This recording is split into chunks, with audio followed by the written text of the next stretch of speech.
Los expertos bíblicos consideran que de todas las parábolas de Jesús, esta es la parábola más dura, más terrible en muchos aspectos. E igual que la parábola del domingo pasado, Jesús dirige esta dura parábola a los sumos sacerdotes y a los ancianos del pueblo. Les explicaba el domingo pasado, los ancianos del pueblo no son viejitos, sino son los líderes religiosos. Se le da ese título de anciano por su posición supuestamente de sabiduría y de liderazgo. Y es a este grupo, que era la cúpula, por así decirlo, del mundo religioso de Jesús, a la que Jesús le dirige esta parábola tan fuerte, la del domingo pasado. Y uno pensaría que la del domingo pasado peor no podía ser, porque si se recuerdan, es la parábola donde hay dos hermanos, donde el papá le pide a uno que vaya a trabajar a su viñedo, y uno le dijo que no, el primero, y después cambió de mente y fue. Y el segundo le dice al papá, sí, ya voy, pero nunca fue. Y Jesús le dice a ellos, a los sumos sacerdotes y a los ancianos del pueblo, que básicamente ellos son como ese segundo hijo que dijo que sí, pero que nunca fue, que no comprenden a Dios, que no escuchan a Dios en su persona, y que por lo tanto a ellos, los líderes, se le va a ir por delante en el camino al reino de Dios. ¿Quiénes? Prostitutas y cobradores de impuestos. Tú dirías, bueno, peor que eso ya, no hay peor que parábola, ¿no? La de hoy es peor, mucho peor que la del domingo pasado para este mundo religioso, porque básicamente lo que Jesús les está diciendo es que llegará el momento en que la vida de Dios, la gracia de Dios, ya que ellos son incapaces de cambiar de corazón, y el domingo pasado se los decía, escucharon a Juan el Bautista y ustedes no le hicieron caso en ningún momento.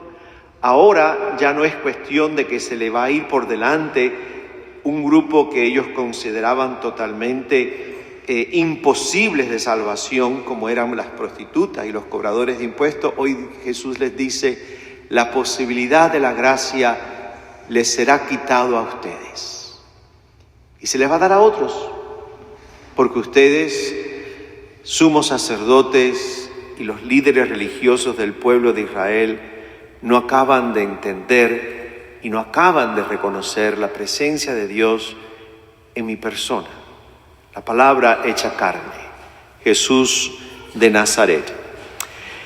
San Mateo se inspira totalmente en esta parábola en el texto de la primera lectura de Isaías.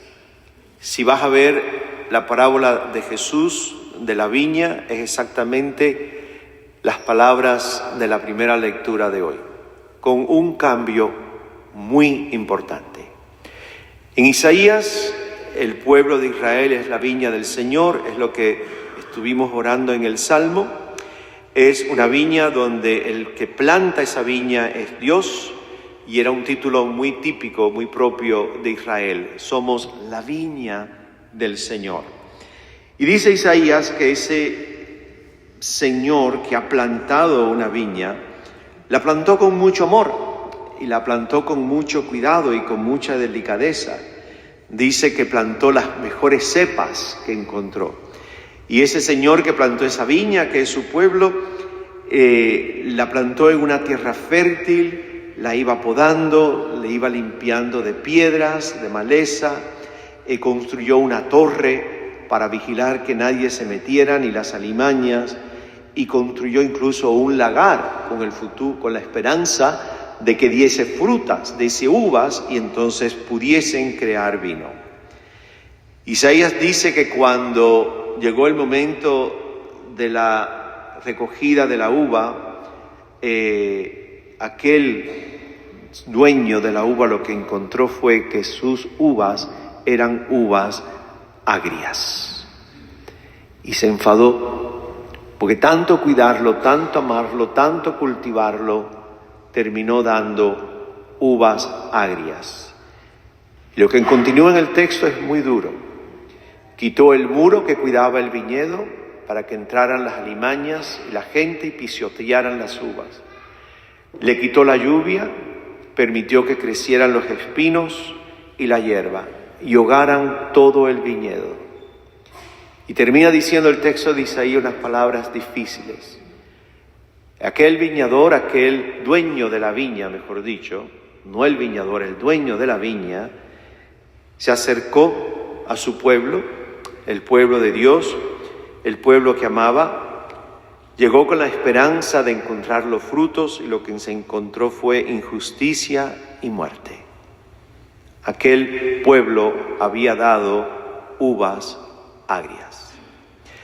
¿Cuál es la diferencia en la parábola? La diferencia en la parábola es que el viñedo, como lo presenta Jesús, no es destruido. Isaías destruye el viñedo, mucho más fuerte que Jesús. Jesús en su parábola no destruye el viñedo. Jesús en su parábola lo que hace es quitar a los viñadores, a los que tenían que haber cuidado su viñedo, los que tenían que haber cuidado que aquel viñedo diera frutos, y dice, se les quitará a ustedes, viñadores, y se le dará a otra gente que sí vaya a producir fruto. Los elimina por completo, no elimina el viñedo, elimina a los que estaban encargados de cuidar de la viña del Señor. Y Jesús les hace una pregunta: ¿qué hará el dueño de la viña con sus viñadores cuando encuentre que mataron a sus criados, incluso mataron a su hijo? ¿Qué hará? Y le hace la pregunta a los sumos sacerdotes y a los líderes del pueblo. Irónicamente, son tan ciegos que no se dan cuenta y les dice, pues va a acabar con los viñadores. Y están hablando de ellos mismos. Va a acabar con los viñadores y se los va a quitar y se los va a dar entonces a otros nuevos. Y termina la parábola con la parte más importante de esta historia. Jesús se vuelve hacia ellos y les dice, pues miren, ustedes han rechazado la piedra angular. Los constructores rechazaron la piedra angular, la piedra principal en una construcción. Y ahora esa piedra angular se ha convertido, ustedes rechazaron, en la piedra principal. Jesús es esa piedra angular y esa piedra principal donde Dios su Padre iba a construir y construye su reino. Quien rechaza esa piedra angular, pues terminará completamente fuera de la posibilidad de conocer a Dios realmente, teniendo la posibilidad de haber conocido a Jesús, la piedra fundamental, la piedra angular de la construcción. La pregunta que surge, mi gente, es: si los sumos sacerdotes y los ancianos del pueblo eran líderes de un conocimiento profundo de Dios, conocían la ley de Dios, la ley mosaica, eran los encargados de mantener una liturgia perfecta en el templo de Jerusalén, conocían a los profetas, cantaban y rezaban los salmos, ¿por qué se les quitará la viña del Señor a ellos? ¿Por qué? Y la respuesta está clarísima, gente. Porque no producían frutos. No producían frutos. Y no solamente que ellos no producían frutos, sino que porque precisamente por su forma de religiosidad, aquel pueblo tampoco producía frutos. Y Jesús, repito, les dice, la culpa no es del pueblo. No se puede destruir la viña del Señor. La culpa es de ustedes, sus líderes, sumos sacerdotes y ancianos del pueblo. ¿Cuáles eran los frutos que no habían? Pues los frutos evangélicos, gente. Los frutos tan sencillos de la capacidad de caminar la milla extra por los demás. El fruto de tener un corazón abierto a la posibilidad de perdonar y seguir adelante. Los frutos de ser capaces de tener un corazón compasivo, el fruto típico de la persona de Jesús, el recibir, el acoger, el no juzgar, y en la experiencia de la acogida la persona cambia. El fruto de una fe inquebrantable en todo momento, el fruto donde Dios no puede ser manipulado ni es manipulable, el fruto de la vida de Jesús. Y al no haber ningún fruto de ese tipo, por muy religiosos que eran, la viña del Señor se les dará quitada y se le dará un pueblo que produzca frutos. Termino con esto. Y para mí fue como que dije, qué curioso. En Isaías, la viña dio frutos, dio uva. ¿Cuál era el problema de la uva? Era agria. La fruta era agria. Y por eso la viña es destruida. ¿Qué es lo opuesto de lo agrio? Dulzura. Cualquier religiosidad, cualquier espiritualidad, cualquier comprensión de Dios, de Cristo, del Evangelio, que no produzca una fruta dulce, no es de Dios. La fruta agria es ¿qué? Pues muchos de nosotros, súper mega religiosos, jamás tenemos una sonrisa en el rostro. Somos gente de una negatividad enorme. Somos gente que nos dejamos invadir por el miedo. Somos gente que somos incapaces de dar un abrazo. Somos gente incapaces de decir una palabra de esperanza, porque todo lo que nos sale por la boca es negativo, es juicio, es rechazo, es miedo, es oscuridad.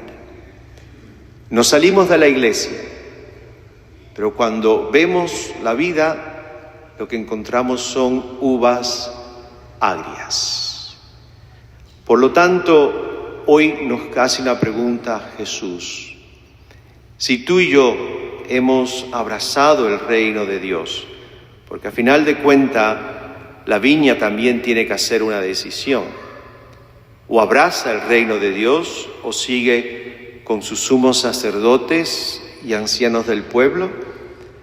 Pero si decimos que hemos abrazado el reino de Dios, nos tenemos que mirar por dentro y preguntarnos, ¿soy una persona, soy un discípulo de Jesús, donde los frutos de mi vida son uvas dulces o uvas agrias?